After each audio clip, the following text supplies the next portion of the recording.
what's up everybody? It's Carlos, and I wanted to explain to you why hanging that picture was a pretty important moment for me. See, I spent a lot of time getting that picture made. Everything from being at that beach, renting the surfboard, having the GoPro, taking the picture, editing the picture, and having it printed on canvas. So as artists, we have a tendency to forget just how much we bring to the table. Everything from hardware, software, time, expertise, talent, vision. We have a tendency to undervalue ourselves, and we're bringing all of this to the table. Many of us suffer from this, and we call it the imposter syndrome.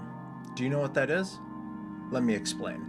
That's when you don't have the confidence in your skills to get the job done. So you feel like you're looking around and you're thinking to yourself, how am I here? How did I get here? A lot of us don't believe that we deserve the accomplishments that we achieve. Oh, and you know what makes it worse? Social media. How many times have you been working on a drawing or a photo or something and you're convinced that you're going to break the internet, only to find out that you get 25 likes?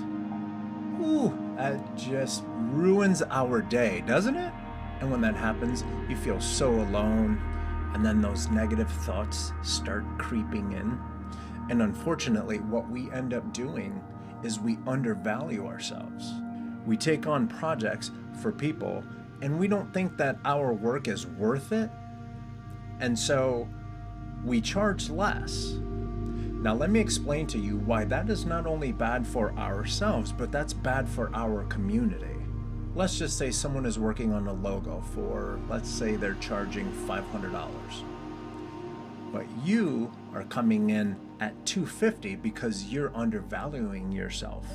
So now you have to do the same amount of work as that original person is, but you're getting half as much. So to make as much as that original person was making, you have to do 2 logos. So now you are working extra hard just to match up to what person A was doing.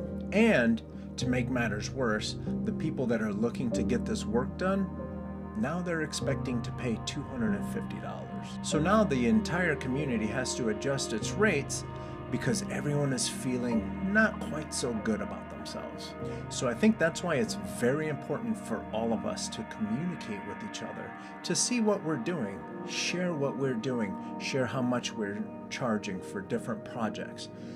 Continue to communicate with each other so we have each other's backs. Even if we don't discuss how much we're charging for a specific type of project, we should at least bounce ideas off of each other and do a creative check to say, hey, take a look at this. Also, how much are you charging for something like this? For example, my podcast Sketch Zone, we had a table at the Ground Zero Animation Expo last year. We were selling this pin for $6.